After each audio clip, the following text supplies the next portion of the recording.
최근 한국에서 기초연금 제도 개편과 관련된 소식이 큰 관심을 받고 있습니다. 특히 부부가 함께 기초연금을 받을 경우 적용되던 감액 제도를 완화하겠다는 방향이 나오면서 많은 분들이 기대와 궁금증을 동시에 갖고 계신데요.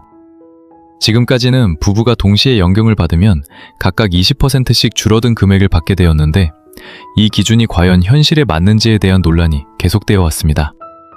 실제로 많은 어르신들께서는 둘이 같이 산다고 해서 생활비가 크게 줄어드는 건 아니다라고 말씀하시고 오히려 병원비나 식비 등 필수 지출은 그대로이거나 더 늘어나는 경우도 많다고 합니다. 이런 상황에서 이번 개편 논의는 단순한 정책 변화가 아니라 노후 생활의 안정과 직결된 중요한 문제라고 볼 수 있습니다. 그렇다면 이번 변화는 누구에게 얼마나 도움이 될까요? 또 앞으로 실제로 어떤 방향으로 바뀌게 될까요? 오늘 영상에서는 이 내용을 쉽고 정확하게 정리해드리겠습니다. 도움이 되셨다면 좋아요와 구독으로 응원해주시면 큰 힘이 됩니다. 먼저 현재 기초연금 제도가 어떻게 운영되고 있는지부터 쉽게 살펴보겠습니다. 기초연금은 만 65세 이상 어르신 중에서 소득과 재산이 일정 기준 이하인 분들에게 지급되는 대표적인 노후 지원 제도입니다. 전체 노인 인구의 약 70%가 대상이며 매달 약 30만 원에서 최대 40만 원 수준의 금액을 받게 됩니다. 이 금액은 개인의 소득 수준, 재산, 그리고 가구 형태 등에 따라 조금씩 달라질 수 있습니다. 겉으로 보면 많은 어르신들께 도움이 되는 제도처럼 보이지만 실제로는 몇 가지 구조적인 문제 때문에 불만이 꾸준히 제기되어 왔습니다. 그 중에서도 가장 대표적인 것이 바로 부부감액 제도입니다. 현재 제도에서는 부부가 모두 기초연금을 받을 경우 각각의 연금액에서 20%가 줄어듭니다. 예를 들어 한 사람당 30만 원을 받을 수 있다면 부부가 함께 받을 경우 각각 약 24만 원 정도로 줄어들게 됩니다. 즉 두 사람이 합쳐서 받는 금액은 60만 원이 아니라 약 48만 원 수준이 되는 것입니다. 정부는 이 제도를 만든 이유에 대해 부부가 함께 살면 생활비를 나눌 수 있어 비용이 절감된다는 점을 들고 있습니다. 쉽게 말해 혼자 사는 것보다 둘이 살면 돈이 덜 든다는 규모의 경제를 반영했다는 것입니다. 하지만 실제 현장의 목소리는 이와 다소 다릅니다. 예를 들어 지방에 거주하는 한 노부부의 경우를 생각해 보겠습니다. 이 부부는 별도의 소득이 없고 기초연금이 사실상 유일한 생활비입니다. 그런데 부부라는 이유만으로 매달 약 12만 원 정도가 줄어든다면 이 금액은 단순한 숫자가 아니라 생계에 직접적인 영향을 주는 수준입니다. 특히 요즘처럼 물가가 오르는 상황에서는 식비, 전기요금, 가스비, 병원비 등 필수 지출이 계속 증가하고 있기 때문에 체감 부담은 더 클 수밖에 없습니다. 실제로 많은 어르신들께서는 둘이 산다고 해서 밥을 밥만 먹는 것도 아니고 병원도 덜 가는 것도 아닌데 왜 돈을 줄이느냐는 반응을 보이고 있습니다. 특히 건강이 좋지 않은 경우에는 오히려 의료비가 더 많이 들기 때문에 두 사람이 함께 산다는 이유로 비용이 줄어든다는 가정 자체가 현실과 맞지 않는다는 지적이 많습니다. 관련 연구 결과를 봐도 이러한 문제는 분명하게 드러납니다. 저소득 노인 부부의 월 평균 소비 지출은 1인 가구보다 약 1.7배 수준으로 나타났습니다. 이는 정부가 가정한 1.6배보다 높은 수치입니다. 즉 정책이 전제로 삼고 있는 기준보다 실제 생활비가 더 많이 들고 있다는 의미입니다.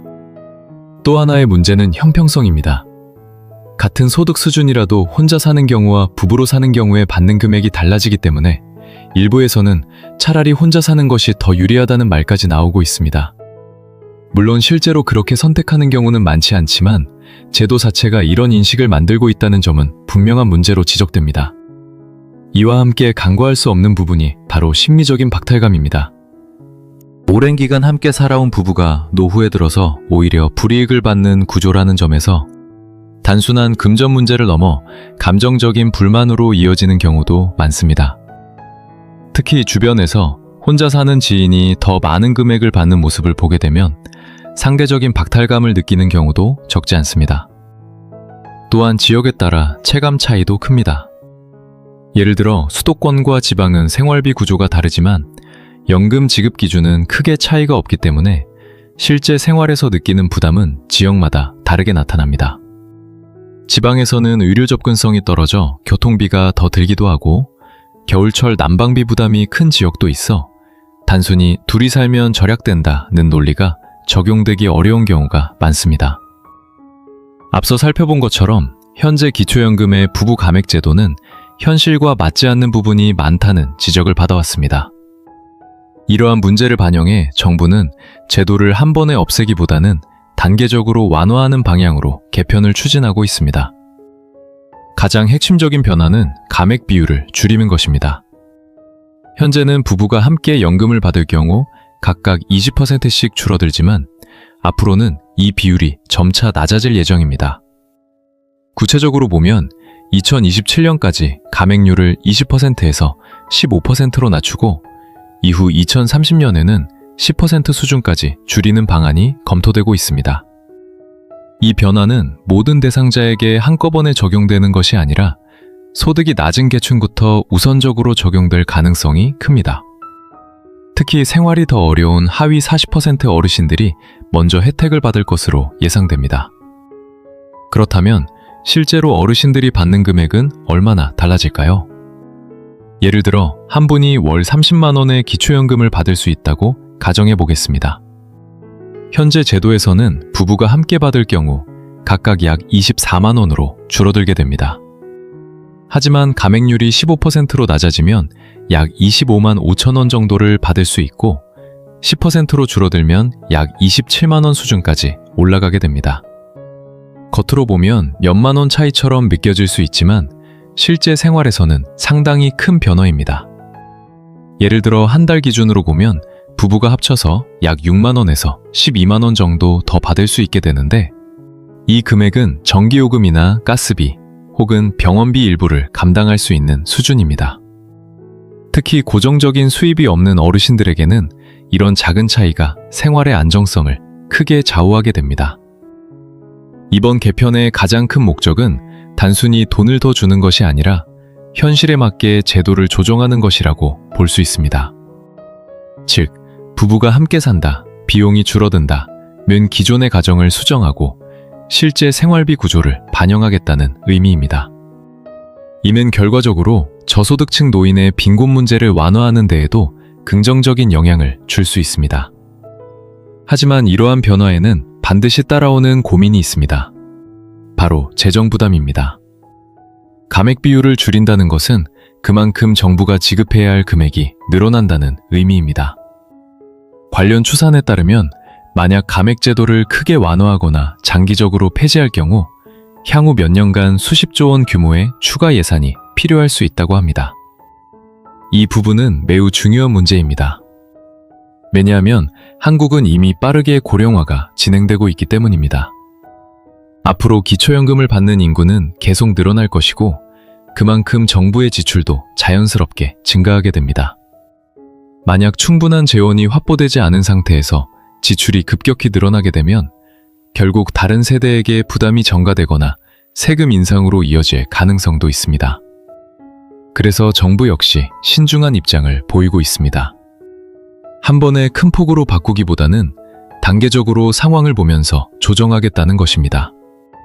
경제 상황, 세수 여건, 그리고 다른 복지 정책과의 형평성까지 함께 고려해야 하기 때문입니다. 또 하나 중요한 점은 이번 개편이 모든 문제를 해결해주는 완전한 해답은 아니라는 점입니다. 부부 감액 문제가 완화된다고 해도 여전히 남아있는 과제들이 있습니다. 예를 들어 기초연금 자체의 금액이 충분한지, 의료비나 주거비 부담은 어떻게 해결할 것인지, 그리고 소득 기준은 공정하게 적용되고 있는지 등 다양한 문제가 함께 논의되어야 합니다. 그럼에도 불구하고 이번 변화는 분명 의미 있는 시작이라고 볼 수 있습니다. 오랫동안 지적되어 왔던 문제를 정부가 공식적으로 인정하고 실제로 개선하려는 움직임을 보이고 있기 때문입니다. 특히 저소득층 어르신들에게는 체감할 수 있는 변화가 될 가능성이 높습니다. 이번 기초연금 개편 방향이 알려지면서 국민들 사이에서는 다양한 의견이 나오고 있습니다. 특히 직접적인 영향을 받는 어르신들뿐만 아니라 자녀 세대와 일반 국민들까지 각자의 입장에서 서로 다른 시각을 보이고 있다는 점이 특징입니다. 먼저 가장 눈에 띄는 것은 어르신들의 긍정적인 반응입니다. 많은 분들이 이제라도 바뀌는 게 다행이다 라는 반응을 보이고 있습니다. 특히 부부감액 제도에 대해 오랫동안 불만을 느껴왔던 분들은 이번 변화에 대해 큰 기대를 갖고 있습니다. 예를 들어 지방에 거주하는 한 어르신은 둘이 같이 산다고 해서 생활비가 절반으로 줄어드는 것도 아닌데 왜 연금까지 깎아야 하는지 이해가 안 됐다고 말합니다. 또 다른 어르신은 병원비만 해도 두 사람 몫이 들어가는데 오히려 혼자 사는 것보다 더 힘들 때도 많다고 이야기합니다. 이런 현실적인 경험들이 이번 정책 변화에 대한 공감을 높이고 있습니다. 특히 저소득층 어르신들 사이에서는 기대감이 더 큽니다. 매달 몇만 원이라도 더 받을 수 있다면 그 돈으로 약값을 사거나 공과금을 내는 데 도움이 되기 때문입니다. 일부 어르신들은 큰 돈은 아니지만 생활에 숨통이 트일 수 있다는 반응을 보이기도 합니다. 반면 우려의 목소리도 적지 않습니다. 특히 젊은 세대나 경제 상황에 관심이 많은 사람들 사이에서는 재정 부담이 너무 커지는 것 아니냐는 의견이 나오고 있습니다. 이미 고령화 속도가 빠른 상황에서 기초연금 지출이 계속 늘어나면 결국 세금 부담으로 이어질 수 있다는 걱정입니다. 직장인들 사이에서는 지금도 세금이 적지 않은데 앞으로 더 늘어나는 것 아닌가라는 반응도 있습니다. 일부는 필요한 정책이긴 하지만 속도를 조절해야 한다는 신중한 입장을 보이기도 합니다. 즉, 정책 자체에는 공감하지만 실행 방식에 대해서는 고민이 필요하다는 의견입니다. 또 하나 눈에 띄는 것은 중립적인 입장입니다. 이들은 문제가 있었던 건 맞지만 한 번에 크게 바꾸는 건 위험할 수 있다고 생각합니다. 그래서 단계적으로 감액률을 낮추는 이번 방향에 대해 현실적인 선택이라고 평가하는 경우도 많습니다. 특히 정책이 실제로 시행되는 과정을 지켜보면서 추가적인 보완이 필요하다는 의견이 많습니다. 한편 최근에는 정책에 대한 신뢰 문제도 중요한 이슈로 떠오르고 있습니다. 많은 국민들이 아직 확정된 것도 아닌데 너무 앞서 나가는 정보가 많다고 느끼고 있습니다. 실제로 인터넷이나 유튜브 등에서는 지원금이 크게 늘어난다, 누구나 받을 수 있다는 식의 자극적인 정보가 빠르게 퍼지기도 합니다. 이로 인해 일부 어르신들은 기대를 했다가 실망하는 경우도 생기고 있습니다. 예를 들어 곧 연금이 크게 오른다고 해서 기다렸는데 알고 보니 조건이 까다롭거나 아직 확정이 아니었다는 식의 반응도 종종 볼 수 있습니다. 이런 상황이 반복되면서 정책에 대한 신뢰도가 떨어질 수 있다는 점도 중요한 문제입니다. 또한 지역별로도 반응 차이가 있습니다. 대도시에 거주하는 경우와 지방에 거주하는 경우 생활비 구조가 다르기 때문에 같은 금액 증가라도 체감 효과가 다르게 나타납니다. 지방에서는 난방비나 교통비 부담이 더 크게 느껴질 수 있고 대도시에서는 주거비 부담이 더 큰 문제로 작용할 수 있습니다. 이런 차이 때문에 실제 도움이 되는지 여부는 사람마다 다르다는 의견도 있습니다. 결국 이번 기초연금 개편에 대한 국민들의 반응은 한 가지로 정리하기 어렵습니다. 기대와 우려가 동시에 존재하는 상황이라고 볼 수 있습니다. 어르신들에게는 분명히 긍정적인 변화로 보일 수 있지만 전체 사회의 관점에서는 재정과 형평성이라는 또 다른 문제가 함께 따라오기 때문입니다. 이러한 다양한 의견은 오히려 정책을 더 나은 방향으로 발전시키는데 중요한 역할을 할 수 있습니다. 정부가 한쪽 의견만 반영하는 것이 아니라 여러 목소리를 균형 있게 고려해야 하기 때문입니다. 앞으로 실제 정책이 어떻게 구체화되고 시행될지, 그리고 국민들의 반응이 어떻게 변화할지 계속해서 지켜볼 필요가 있습니다. 지금까지 부부 감액제도 완화에 대해 살펴봤지만 실제로 많은 어르신들이 느끼는 문제는 이것 하나로 끝나지 않습니다. 오히려 현장에서 들리는 목소리를 보면 연금은 일부일 뿐이고 생활 전반이 여전히 어렵다는 이야기가 더 많습니다. 먼저 가장 많이 나오는 이야기는 기초연금 금액 자체가 충분한지에 대한 문제입니다. 현재 연금 수준은 약 30만 원대인데 실제 생활비를 고려하면 이 금액만으로는 기본적인 지출을 감당하기 어려운 경우가 많습니다. 예를 들어 혼자 사는 어르신이라도 식비와 공과금, 병원비를 합치면 한 달에 최소 50만 원 이상이 필요한 경우가 흔합니다. 지방 소도시에 사는 한 어르신은 연금을 받으면 약값과 전기요금을 내고 나면 거의 남는 돈이 없다고 이야기합니다. 결국 많은 분들이 자녀의 도움을 받거나 간단한 일을 하면서 부족한 생활비를 채우고 있는 상황입니다. 두 번째로 중요한 문제는 소득과 재산 기준입니다. 기초연금은 단순히 나이가 많다고 해서 모두 받을 수 있는 것이 아니라 소득과 재산을 종합적으로 평가해 지급 여부가 결정됩니다. 문제는 이 기준이 현실과 맞지 않는 경우가 적지 않다는 점입니다. 특히 오래된 집 한 채를 가지고 있다는 이유만으로 실제 소득이 거의 없는데도 대상에서 제외되는 사례가 있습니다. 농촌 지역에서는 이런 문제가 더 자주 나타나는데 집의 공시가격은 일정 수준 이상이지만 실제로는 현금 수입이 거의 없는 경우가 많기 때문입니다. 이런 상황에서 많은 어르신들이 제도 기준이 너무 형식적이고 현실을 충분히 반영하지 못한다고 느끼고 있습니다. 세 번째로는 다른 복지제도와의 관계입니다. 일부 어르신들은 기초연금을 받게 되면 생계급여나 다른 지원금이 줄어드는 경험을 하기도 합니다. 예를 들어 기초연금을 통해 일정 금액을 추가로 받게 되었지만 그만큼 다른 복지 혜택이 줄어들어 실제로 손에 쥐는 돈은 크게 변하지 않는 경우가 있습니다. 이런 구조에서는 연금을 받는 의미가 약해질 수밖에 없고 오히려 제도에 대한 불만이 커질 수 있습니다. 그래서 현장에서는 연금과 다른 복지제도가 서로 충돌하지 않도록 조정이 필요하다는 목소리가 꾸준히 나오고 있습니다. 또 하나 중요한 부분은 의료비 부담입니다. 나이가 들수록 병원을 찾는 횟수가 늘어나고 약값도 지속적으로 발생하게 됩니다. 최근에는 건강보험료 인상과 비급여 진료 증가로 인해 어르신들의 의료비 부담이 점점 커지고 있습니다. 한 달에 몇 번 병원을 방문하는 것만으로도 수만 원에서 많게는 10만 원 이상이 들어가는 경우가 흔합니다. 이런 상황에서는 연금이 일부 인상된다고 해도 실제 체감 효과는 크지 않을 수 있습니다. 특히 만성질환을 앓고 있는 어르신들에게는 의료비가 생활비의 상당 부분을 차지하고 있기 때문에 더욱 큰 부담으로 다가옵니다. 주거 문제 역시 빼놓을 수 없는 요소입니다. 많은 어르신들이 노후에 안정적인 주거 환경을 확보하지 못해 어려움을 겪고 있습니다. 월세를 내야 하는 경우에는 연금의 상당 부분이 주거비로 나가고 자가주택이 있더라도 노후된 건물로 인해 수리비나 난방비 부담이 크게 발생하는 경우가 많습니다. 특히 겨울철에는 난방비가 크게 증가하면서 연금만으로는 감당하기 어려운 상황이 생기기도 합니다. 일부 지역에서는 도시가스가 아닌 다른 연료를 사용하는 경우 비용이 더 높아지기 때문에 지역에 따라 부담 차이도 크게 나타납니다. 이와 함께 노인 일자리 문제도 중요한 주제입니다.